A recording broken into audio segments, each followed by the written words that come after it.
आज श्री स्वामी समर्थ यांचा प्रकट दिन सर्वत्र मोठ्या भक्तिभावात साजरा झाला। खोपोली शहरात श्री स्वामी समर्थ यांचे मंदिर आहे। गेले 20 वर्षे येथे स्वामींचे दर्शन व आशीर्वाद घ्यायला त्यांचे भक्त येत असतात। प्रत्येक सण येथे साजरा होतो। आज येथे स्वामी समर्थ यांचा प्रकट दिन साजरा झाला। अगदी पहाटेपासून येथे स्वामींच्या दर्शनासाठी भक्तांनी गर्दी केली होती। दिवसभरात हजारो भक्तगण येथे दर्शन घेऊन व महाप्रसाद घेऊन गेल्याचे सांगण्यात आले। स्वामी प्रकट दिनाच्या निमित्ताने आज संपूर्ण दिवसभर काय कार्यक्रम आयोजित केले होते त्याची माहिती मंदिर कमिटीचे सदस्य स्वामी भक्त प्रकाश राजोपाध्याय यांनी दिली आहे।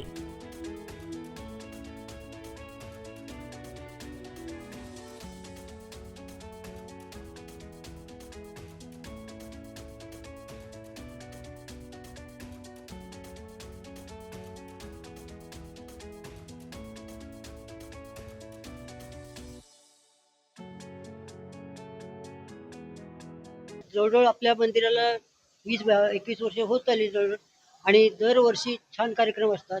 आज स्वामी प्रकट दिन आहे। सकाळी अभिषेक झालेला आहे, त्यानंतर हवन झालं। स्वामी सहस्रनामावलीचं हवन असतं। त्यानंतर 10 ते 12:30 पर्यंत 12:15 पर्यंत भजन असतं। 12:30 ते 1 आरती आणि 1 पासून जवळजवळ 3 वाजेपर्यंत महाप्रसाद असतो। त्यानंतर 4 ते 5:30 भजन असतं दुसरं, आणि त्या भजनानंतर संध्याकाळची आरती असते, सायं आरती। ती सायं आरती झाल्यानंतर जयंतीच्या वेळेला आणि गुरुपौर्णिमेच्या वेळेला आपण पालखी काढतो। तसा आज पालखी सोहळा पण आहे। त्यानंतर आज मी स्वतः लिहिलेलं छोटं 52 श्लोकी स्वामी चरित्र स्तोत्र आहे, त्याचं प्रकाशन पण आम्ही करणार आहोत। त्यानंतर पालखी निघेल आणि पालखी झाल्यानंतर शेजारती आणि या कार्यक्रमाची सांगता होत राहते। जवळजवळ 1,500-2 हजार पब्लिक महाप्रसादाला असतं। यावेळेला यावर्षी संख्या जास्त वाढलेली आहे आणि दरवर्षी चांगले कार्यक्रम असतात। गुरुपौर्णिमा असते, स्वामी जयंती, स्वामी पुण्यतिथी आणि हा प्रकट दिन, हा सगळे प्रकार आपण या जे सणवार आपले हिंदूंचे आहेत ते या ठिकाणी होतात। सध्या तेंडुलकर अध्यक्ष आहेत आणि आम्ही सर्वजण या मंडळाचे कार्यकर्ते आहोत। मदत करतात, गावातले लोकही मदत करतात।